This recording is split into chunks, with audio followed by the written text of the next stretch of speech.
Assalamu alaikum wa rahmatullahi wa barakatuh, brothers and sisters. It's Rosh Mohammed Salih here, the editor of Five Pillars, and we're in Sheffield today. And the reason we're here is to interview a lady called Shahd Abusalama, who is a Palestinian academic who has been suspended by Sheffield Hallam University because allegedly tweets of hers are being investigated for anti-Semitic content. Now, obviously, this is a similar case to what happened to David Miller at Bristol University just a few months ago, and he was actually fired from his job as a professor there because he was investigated for anti-Semitism. The same thing appears to be happening to Shahd Abusalama, and we're here today to get her side of the story. Shahd, what exactly are you accused of? Do you know even what you're accused of exactly? I am accused of anti-Semitism because I dare to speak up against power, and I dare to demand freedom, justice and equality for my people. Did you say anything anti-Semitic? You're accused of anti-Semitism. Did you actually say anything anti-Semitic? I reject those allegations, and they are malicious and motivated in bad faith. They are not. Those people who are speaking against me are not defending the Jews of the world. The Jews are there. There are Jews in this crowd who are standing in my support, and they are proudly anti-Zionist. But the Zionists are creating a hostile atmosphere where not only Palestinians are silenced, but also some Jewish voices are more privileged than the others. The people who spoke in my support have been some of the strongest Jewish anti-Zionist voices. And those include Ilan Pape, Avi Shleim, Andrew Finestein. It seems to be, from open source information, it seems to be 2 or 3 groups that seem to have made the complaint against you. Do you know who's targeting you? Yes.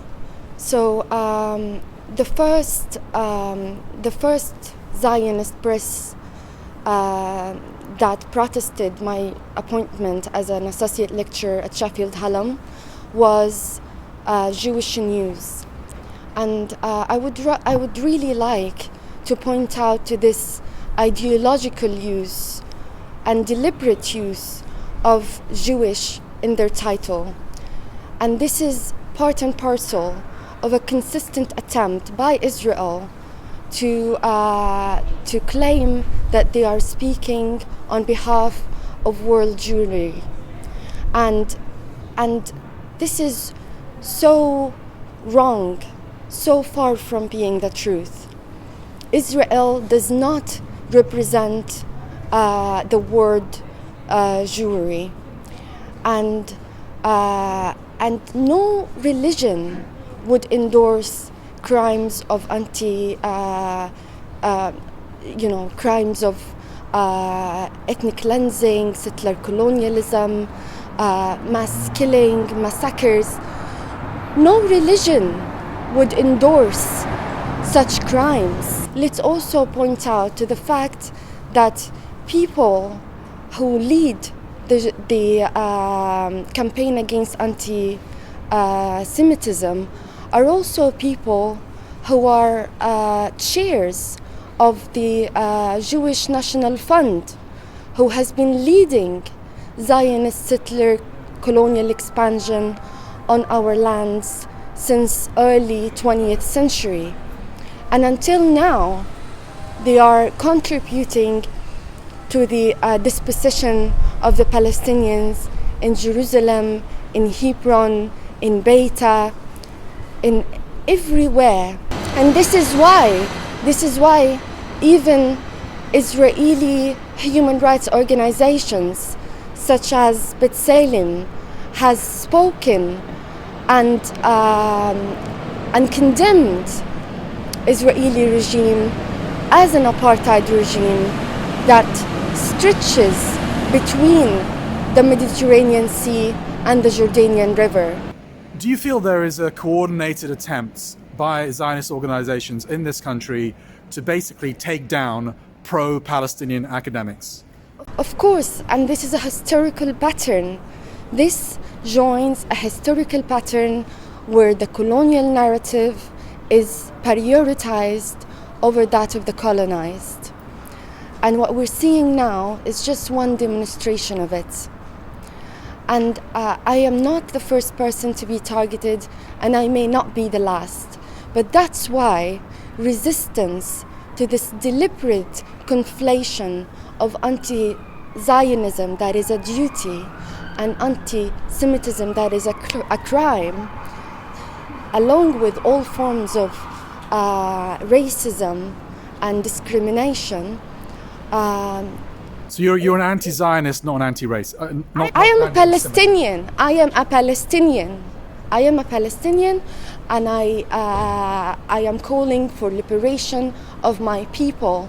And of course, I'm going to be against the ideology that brought Israel to existence at the expense of making my grandparents refugees and dispossessed of everything that they cherished.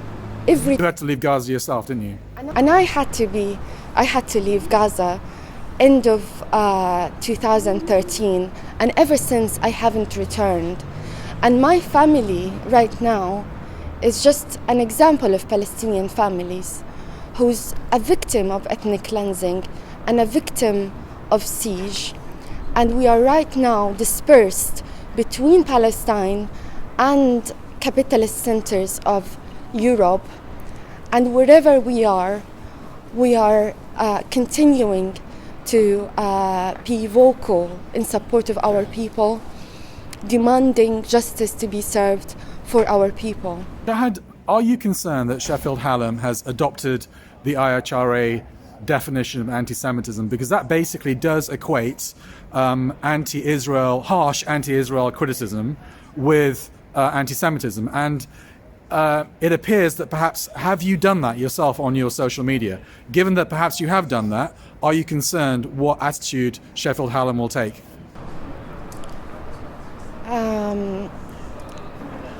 I don't think I refuse to admit that I have been anti-Semitic in any way. I need to remind, and I've written about this, and you can go and look me up and see all my writings that I've been doing since 2010.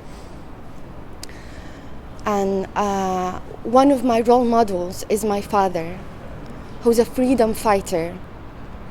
And like all other freedom fighters in Palestine, they are demonized as terrorists. And I refuse that ideological condemnation of Palestinian legitimate resistance.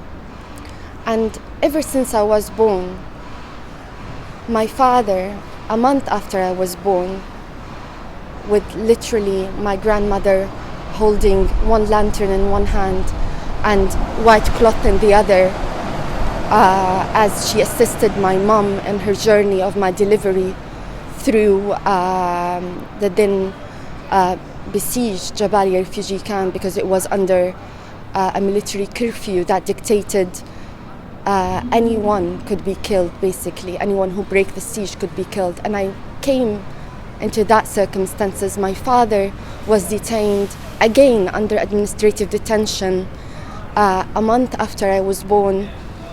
And my father has never ever showed any regret for the price of freedom that he had to pay. And I know I'm doing the same, following his steps, and I'm going to continue doing that. So no Palestinian child is criminalized because they dare to dream of freedom, justice, and equality. One last thing that I want to say is one of the stories that my father shared with me growing up is the fact that he was defended by an Israeli anti-Zionist lawyer whose name was Felicia Langer.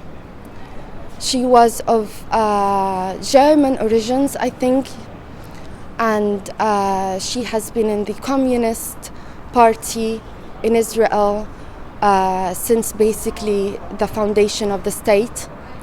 And she spent all her life advocating and defending rights of the Palestinians, including my father, whose story she recorded in her own book with my own eyes in 1975. And this is one example that I grew up with that taught me the difference between antizionism and anti-Semitism. And I grew up with a political and conscious understanding of all those differences between people.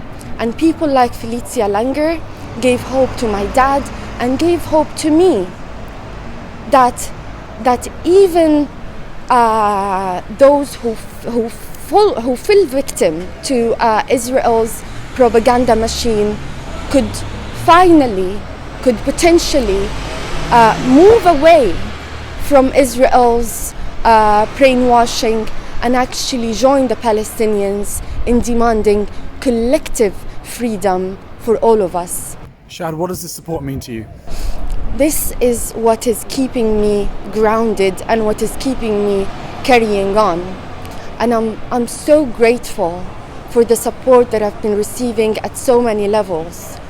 At a Sheffield level, at a university level, a UCU level, students level, globally, the support has been overwhelming, and it is shameful, because I know that my university manager's email inbox is full of letters of supports, probably in their thousands, and until now they haven't done anything to protect my well-being and to protect my rights to resist my occupier and my academic freedom.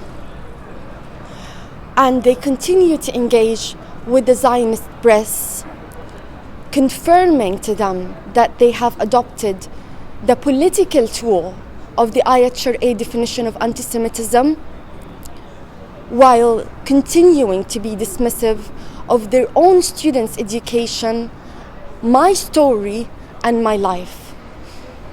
Thank you so much for being here too, because this is very important. I know you are alternative press, but alternative press is what is making this change and basically shifting the narrative and evening the gap in this power imbalance that is even seen in the knowledge production and the public reception of the Palestinian struggle for liberation. What advice would you give to Palestinians and pro-Palestinians suffering the same kind of pressure as you? And how do you see your future at Sheffield Hallam? I've been invited by hosted on online platforms by Palestinians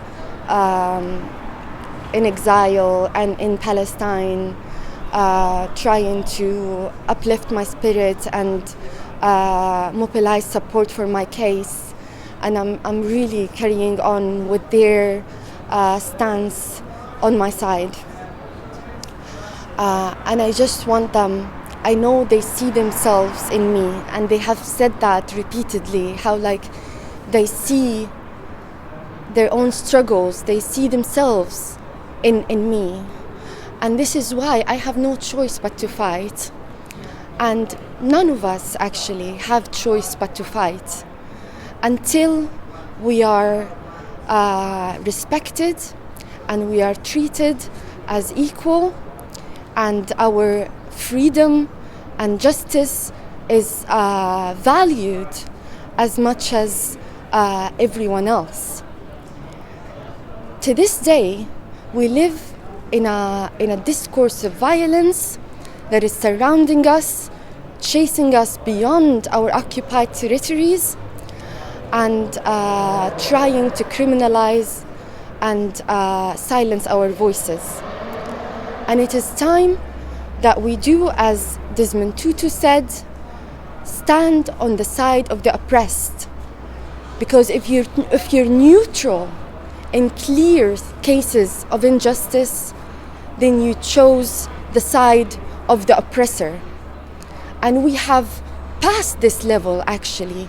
For a long time, we have been past this level.